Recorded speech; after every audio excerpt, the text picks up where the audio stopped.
झील की राख से उठे धुएं और चिन्ह की धड़कन के बीच पूरा गांव स्तब्ध खड़ा था।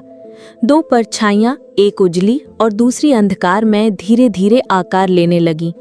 उजली परछाई में वही युवक था जिसकी आंखों में थकी हुई पर दृढ़ चमक थी। उसके विपरीत खड़ी अंधकार में आकृति उसकी प्रतिलिपि लग रही थी, पर उसकी आंखें शून्य जैसी गहरी और भयावह थीं। सत्यकेतु ने कांपते स्वर में कहा, ये वही है, पर इसके साथ उसका दूसरा रूप भी लौट आया है। प्रकाश और छाया एक ही देह से जन्मे हैं। वृद्धा की आंखें नम हो गई। उसने अपने कांपते हाथ आकाश की ओर उठाए और बुदबुदाई, भाग्य ने उसे बांट दिया है, पर दोनों रूप टिक नहीं सकते। अंततः एक ही बचेगा। युवक की उजली छवि ने कदम आगे बढ़ाए। उसने गांव वालों की ओर देखा और फुसफुसाया, मैं तुम्हें बचाने आया हूं। पर उसी क्षण उसकी अंधकारमय छवि ठहाका मारते हुए बोली, नहीं, तुम सबको नष्ट करने। धरती कांप उठी। नीली और काली रोशनी आपस में टकराने लगी।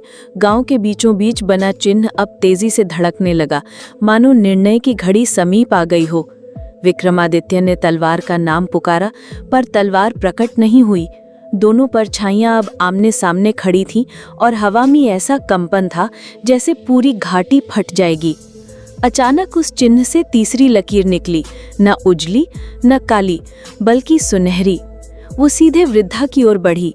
गांव वाले स्तब्ध रह गए, क्योंकि सुनहरी लकीर उसकी आंखों से मिल गई और वृद्धा मुस्कुराने लगी।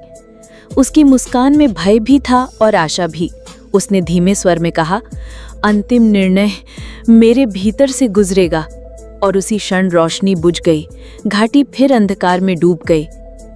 अगर आप सभी को भी जानना है कि आगे कहानी में क्या हुआ, तो जुड़िए हमारे चैनल से और हमारी वीडियो की नोटिफिकेशन सब में पहले पाइए। तब तक के लिए अलविदा। मिलते हैं आपसे अगली वीडियो।